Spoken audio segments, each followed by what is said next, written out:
Many Seattle Seahawks fans have been beside themselves for the last 2.5 years on the team has chosen to utilize tight end Jimmy Graham, a star tight end for the New Orleans Saints who caught 51 touchdowns in 5 seasons, including 26 over the final 2. Graham was thought to be the red zone threat at tight end for the Seahawks who would bring every mysterious beginning of a drive to a very tight end.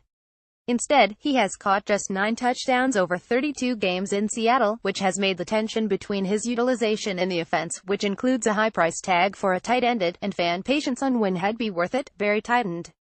We may have seen a relief to that tension during Sunday's 16-10 win over the LA Rams, when Graham was barely even a tight end at all. According to Pro Football Focus, on 31 routes run in the game, Graham was lined up at inline tight end only 3 times. Compare that to 28 other routes, over 90%, in which he was either in the slot or lined out wide, like a receiver. This harkens back to 2014, when Graham was in arbitration with the Saints over whether he should be paid like a tight end or receiver after they had applied the franchise tag on him, the difference in which would be millions of dollars. The arbitrator ruled him as a tight end. But even then, he was lining up as a receiver or slot player on 67% of his snaps, not 90%. Unclear if this is only on passing snaps routes, or how much of a difference that would make it. Running routes as a receiver for most of the day, Graham was targeted 8 times, catching 6 passes for 37 yards, including a God blesses everyone touchdown inside the 5-yard line.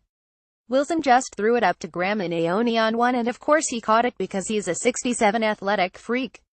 The 6.17 yards per catch average isn't great, but it does feel like his targets often count for something. He picked up the touchdown and a key first down earlier in the drive on 3rd down. Over the last 3 games total, Graham has 17 catches for 170 yards on 25 targets, which would put him on pace for 133 targets a lot, 91 catches, 907 yards, and 5 touchdowns. Hopefully the TD rate goes up if Sunday's slight change in utilization inside the red zone turns out to be a trend. With Graham playing so much receiver, that meant more opportunities for Luke Wilson and Nick Vannett. Graham played 42 snaps on offense out of 68, while Wilson had 26 and Vannett had 20. That's more total snaps for Wilson and Vannett combined than for Graham total, which isn't a bad thing. Wilson caught touchdowns in each of the previous 2 games but had 1 target and 0 catches on Sunday, while Vannett, well, he caught 2 passes for 3 yards. But he's a part of something finally, and Vannett is the only tight end of the 3 under contract for next season, so it'd be nice for them to see what he can do. With Graham a free agent after the season, and already the highest paid tight end in the NFL in AAV at $10 million per year, it'll be interesting to see what his next contract looks like. It might be smart for Seattle to completely move him off of the position and make him a 67 slot receiver wide receiver who occasionally runs routes from the inline tight end position, even if it means he looks to get paid like a receiver $14 million per next year.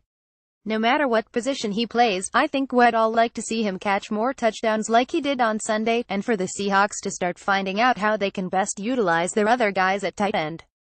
This article has come to a tight end.